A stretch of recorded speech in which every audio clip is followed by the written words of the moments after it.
আসসালামু আলাইকুম। আমি ইঞ্জিনিয়ার মোহাম্মদ আরিফুল ইসলাম। টিএটি বাংলার নতুন আরেকটি ভিডিওতে আপনাদের স্বাগতম। আজকে আমরা জানব ইলেকট্রিক্যাল হাউস ওয়ারিং কী, হাউস ওয়ারিং কত প্রকার ও কী কী, এবং কোথায় কোন ওয়ারিং ব্যবহার করতে হয়। এছাড়াও হাউস ওয়ারিং সম্পর্কিত বিস্তারিত তথ্য। তো আশা করি আমাদের ভিডিওটি শেষ পর্যন্ত দেখবেন এবং ইঞ্জিনিয়ারিং কাজকে সহজ করে শিখবেন। ইলেকট্রিক্যাল ওয়ারিং হচ্ছে কোনো স্থানসমূহকে বৈদ্যুতিক সংযোগ দেওয়ার জন্য কেবল ও অন্যান্য ডিভাইসগুলোকে নিয়মতান্ত্রিক ও সুন্দরভাবে বিন্যস্ত করাকেই ইলেকট্রিক্যাল ওয়ারিং বলে। ইলেকট্রিক্যাল ওয়ারিং করার পূর্বে যে বিষয়গুলোর প্রতি সবচেয়ে বেশি খেয়াল রাখতে হবে তাদের মধ্যে 1 নম্বর হচ্ছে ওয়ারিং দীর্ঘস্থায়ী ও মজবুত হতে হবে। 2 নম্বর হচ্ছে ওয়ারিং সম্পূর্ণ নিরাপদ হতে হবে। 3 নম্বর হচ্ছে প্রপার আর্থিং ব্যবস্থা থাকতে হবে। 4 নম্বর হচ্ছে কেবল, সুইচ, সকেট সহ সকল ইলেকট্রিক মালামাল সঠিক মানের হতে হবে।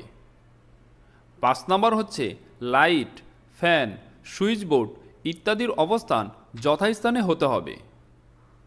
6 নম্বর হচ্ছে ওয়ারিং দেখতে সুন্দর হতে হবে। এখন আমরা জানব ইলেকট্রিক্যাল ওয়ারিং কত প্রকার ও কী কী। ইলেকট্রিক্যাল ওয়ারিং সাধারণত 3 প্রকারের হয়ে থাকে।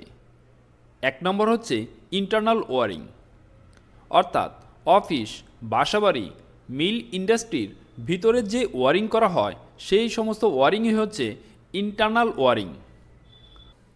2 নম্বর হচ্ছে ওভারহেড ওয়ারিং। ইলেকট্রিসিটি এক স্থান থেকে আরেক স্থানে পাঠানোর জন্য বিভিন্ন পোলের উপর দিয়ে কেবল টেনে নেওয়া হয়। এটা মাথার উপর দিয়ে টানা হয়, ফলে একে ওভারহেড ওয়ারিং বলে। 3 নম্বর হচ্ছে আন্ডারগ্রাউন্ড ওয়ারিং। ইলেকট্রিসিটি এক স্থান থেকে আরেক স্থানে পাঠানোর জন্য মাটি কেটে এর ভিতর দিয়ে কেবল টেনে নেওয়া হয়। এই কেবল বাইরে থেকে দেখা যায় না, আর একে আন্ডারগ্রাউন্ড ওয়ারিং বলা হয়। উন্নত বিশ্বে কিংবা বাংলাদেশের কিছু কিছু জায়গা এই ওয়ারিং দেখা যায়। এই ওয়ারিং খুবই নিরাপদ এবং দীর্ঘস্থায়ী হয়ে থাকে।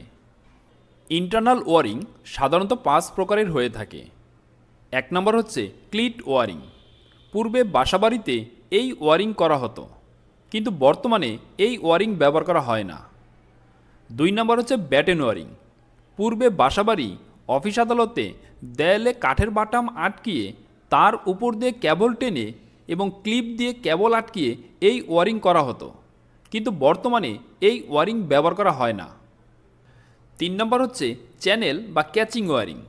এই ওয়ারিংয়ে দেয়ালের উপর চ্যানেল বসিয়ে তার ভিতর দিয়ে কেবল টেনে এই ওয়ারিং করা হয়। 4 নম্বর হচ্ছে কন্ডুইট ওয়ারিং। জিআই অর্থাৎ galvanizing iron, EMT, electrical metallic tube কিংবা প্লাস্টিক পাইপের ভিতর দিয়ে কেবল টেনে যে ওয়ারিং করা হয় সেই ওয়ারিংকে কন্ডুইট ওয়ারিং বলা হয়।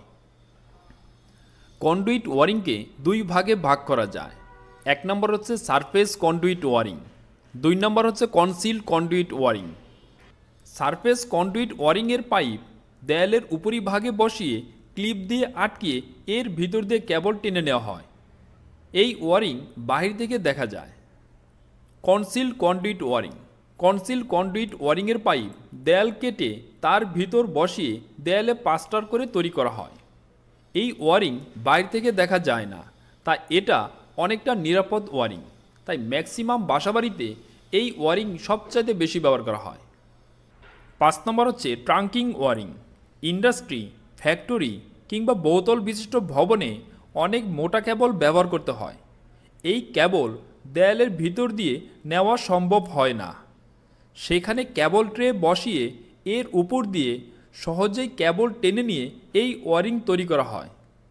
বর্তমান প্রেক্ষাপটে সর্বশেষে আমরা হাউস ওয়ারিং সম্পর্কে একটু যদি বলি, হাউস ওয়ারিং সাধারণত 2 প্রকারের হয়ে থাকে। 1 নম্বর হচ্ছে চ্যানেল ওয়ারিং, 2 নম্বর হচ্ছে কন্ডুইট ওয়ারিং। কন্ডুইট ওয়ারিংকে আমরা আবার 2 ভাগে ভাগ করতে পারি। একটি হচ্ছে সারফেস কন্ডুইট ওয়ারিং, আরেকটি হচ্ছে কনসিল কন্ডুইট ওয়ারিং। তো ধন্যবাদ সবাইকে আমাদের ভিডিওটি শেষ পর্যন্ত দেখার জন্য। নতুন নতুন ভিডিও পেতে এবং ইঞ্জিনিয়ারিং কাজকে সহজ করে শেখার জন্য আমাদের চ্যানেলটি সাবস্ক্রাইব করে পাশে থাকতে পারেন।